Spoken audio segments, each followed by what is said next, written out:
یہاں پہ بھی آپ کا دنیا سے جانے کے بعد بھی کیا فرمایا کہ یوں کیا کرو.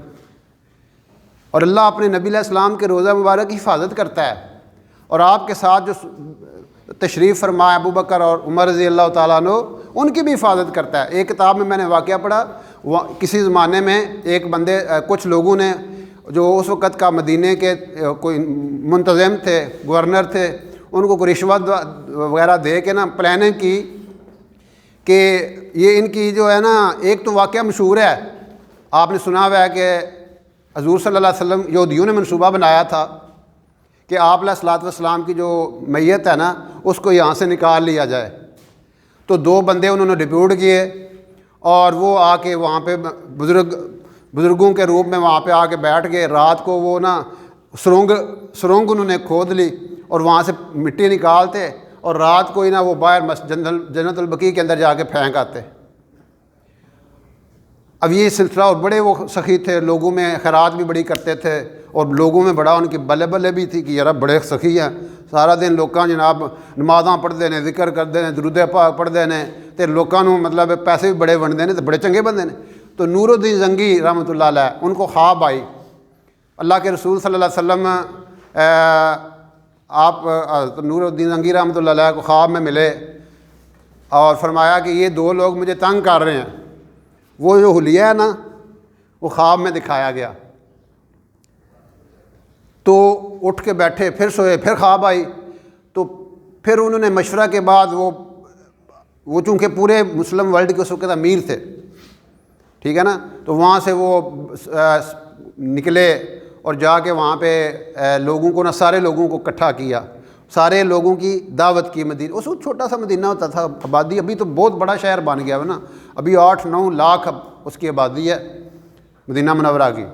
تو وہاں پہ وہ آبادی بھی تھوڑی تھی اس وقت، تھوڑے لوگ آئے ان تھے اس وقت، ٹوٹل جو پاپولیشن تھی، تو ان کی کھانے کی دعوت کی، اور دیکھتے رہے کہ ان میں ان شکل کے بندے کوئی ہیں. اب وہ سارے بندوں کو واچ کیا، دیکھا بندہ وہ کوئی نہیں تھے. تو آپ نے کہا کہ کوئی بندہ ایسا بھی ہے کوئی جو نہیں آیا ہو؟ انہوں نے کہا جی بس 2 بندے نے، وہ ہر ویلے بس ذکر فکر تسبیح تلاوت درود پاک پڑھتے رہتے ہیں، تو وہ نہیں آئے. انہوں نے کہا انہوں نے بلاؤ. اب وہ بلایا تو وہی تھے. اب وہ جا کے دیکھا جہاں رہنے کی جگہ تھا، جہاں پہ انہوں نے وہ جائے نماز ڈالا ہوا تھا، وہ اس کو اٹھایا تو وہ سرنگ کھدی ہوئی تھی، اور سرنگ آپ علیہ الصلوۃ والسلام کی قبر اطہر کی طرف جا رہی تھی. تو وہ آگے جا کے دیکھا تو آپ کے وہ جو ہے پاؤں مبارک نظر آ رہے تھے. تو پھر نور الدین زنگی نے ایک سیسا پلائی دیوار، یعنی نیچے سے کھدائی کر کے یعنی وہ اس کو کھدائی کر کے دیوار بنا دی تاکہ آئندہ قیامت تک کسی کو یہ جسارت ہی نہ ہو. وہ پورا جو تھا سلسلہ سارا. تو یہ بعد کا واقعہ ہے.